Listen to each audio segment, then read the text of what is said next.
We recognize more and more that adolescents are more likely to be depressed and suicidal, but we imagine that that will be female adolescents because of the way we define depression.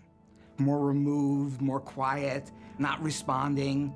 What boys tend to do when they are getting depressed is actually the opposite. Boys are more likely to act out, more likely to become aggressive, using curse words and screaming at people. But most people see it as a conduct disorder or just a bad kid. And what happens? Before they see the other signs of depression, which will come in adolescent males just as females, that young male may become suicidal, but no one has noticed it.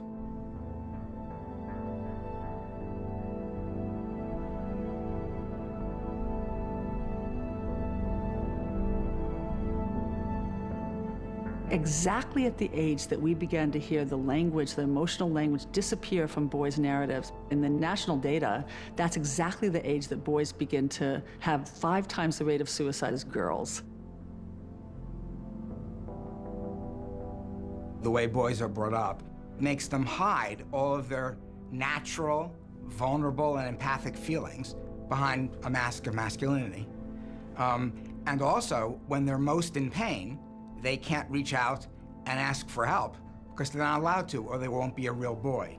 They're shamed into this, and they're very ashamed to break out of it. So they live behind an emotional mask that keeps boys from expressing their true feelings.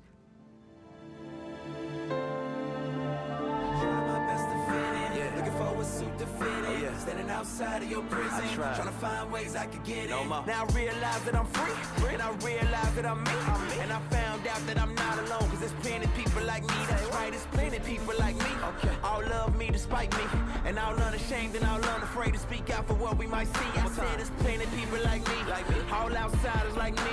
All unashamed and all unafraid to live out what they supposed to be outside. This is my high school. I graduated from this high school. I never wanted to be a teacher. I was gonna be an engineer and make a lot of money. I became a teacher because I saw that my community was hurting without good teachers. And I think one of the biggest challenges was that, like, I've been through it, right? And so I want them to be able to know that they can move forward and they can succeed and they can do whatever they choose to do in life, but it's gonna take hard work. If you go 2 blocks away, you'll find prostitution. There's a lot of gang activity in the area. I consider it like a war zone, right? Our kids get up every morning. They have to prepare their mask for how they're gonna walk to get to school. So if that mask requires me not to let people see any of my vulnerabilities, that means I'm gonna have to put on a very tough mask. And then when I get here, hopefully I can take the mask off so I can focus on learning rather than continually wearing this hard shell. A lot of our students don't know how to take the mask off.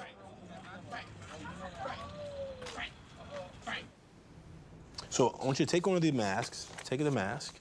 Here's what we're gonna do. On this mask, you're gonna draw what represents you. What are some things that you hold up every day when you walk to school that you let people see? And then on the back, I want you to write, what is it you don't let people see? Like, what's behind the mask? All right? Oh, yeah. What else?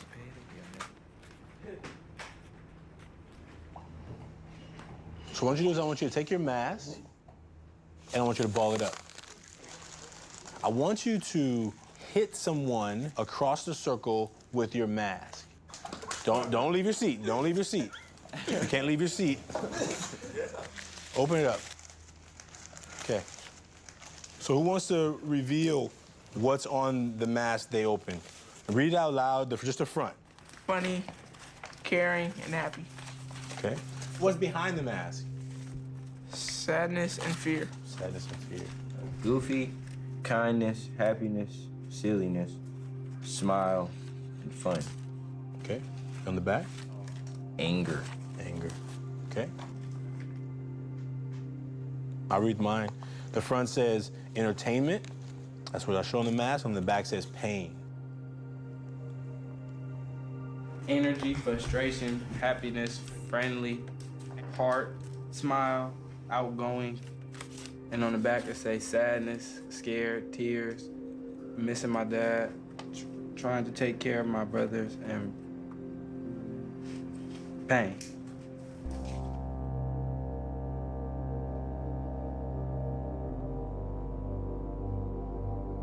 Why do you think we hold back our pain? People don't want everybody to know everything. You gotta keep your poker face on. Can't let them know what you got. How hard is that, to walk around every day with the poker face on? It's not just an activity on paper. It's about real stuff that we are dealing with as young men that we hide behind because we don't feel safe. Almost 90% of you had pain and anger on the back of that paper. That's not a coincidence. That is real. And we're only 8 here. There are hundreds of young men out there that are having the same experience, but they don't have anybody to talk to about it. They're holding back sadness, they're holding back pain, they're holding back anger, because they have nobody who is even asking them, what's up with you, man? What's happening? What's going on? How can I support you? I want each of you to be able to say what you need to say, because if we're ever gonna dig down to the deepness of our pain, young men, if we're ever gonna dig down to the anger that we're holding behind, so we don't end up another man in jail because we just exploded on the wrong person for the wrong thing, we gotta have a safe place to deal with it. That's brotherhood.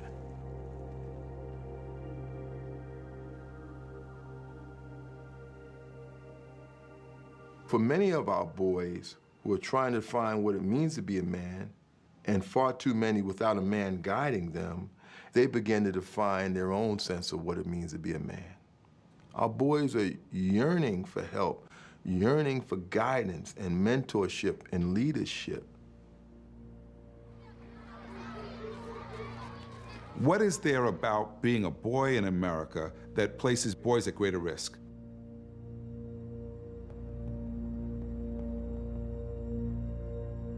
And we're seeing clearly that boys who come from low-income families, and when I say boys, I mean white boys as well, are less likely to go to college, more likely to drop out of school.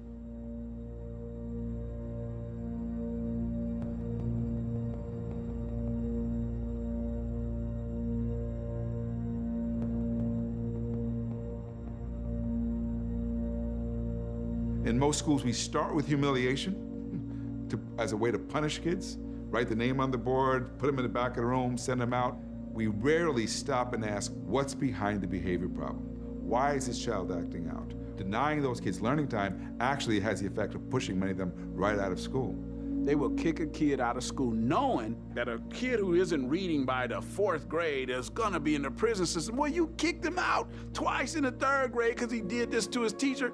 Ain't nobody in that child's life ever hugged him. Go into a kindergarten class. You're talking about boys, watch, they're doing this. Ask them a question. They can't shut up. They're jumping up and down, waving their hands. All right. Go into the same class when they're in the 6th grade. Ask them a question. What do you think? I don't know. Whatever. It's cool. I mean, in those 5 years, the academic pilot light has started to go out because they have decided that school is not the place for them. The #1 predictor of student achievement is the expectations of the staff. The school system just said now that they didn't believe in the kids. In fact, because they were black and brown kids, they didn't think they could do well. Everybody has potential if they're provided with the right support and the right stimulation.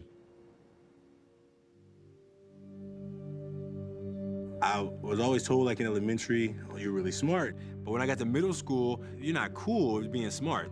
Having good grades didn't mean a whole lot. It didn't mean nothing on the playground. And so I had to figure out how I was gonna fit in. So I just barely slipped by. It's cool to be like, I don't care. Take my points. Call my mama. Like, I fell into that trap, right? And it wasn't until my last year of middle school is when I got my act together. And it was a teacher who kind of saved me. She saw enough in me to say, I know that there's something going on with you. I know that your father died before you were born, but you're using that as an excuse "You're too smart to act like you're not." She said, "We don't always get to choose what happens to us, but we have a responsibility to make the most out of it." And I was mad at her. I was mad at this teacher. I was like, I'm never speaking to her again. She can't talk to me like that. But I heard it, and I remembered it, and it changed the very next day. And my grades transformed right then, and it was really like this idea that my mom could raise me the best she could. There would need to be other voices that would help me to find my way.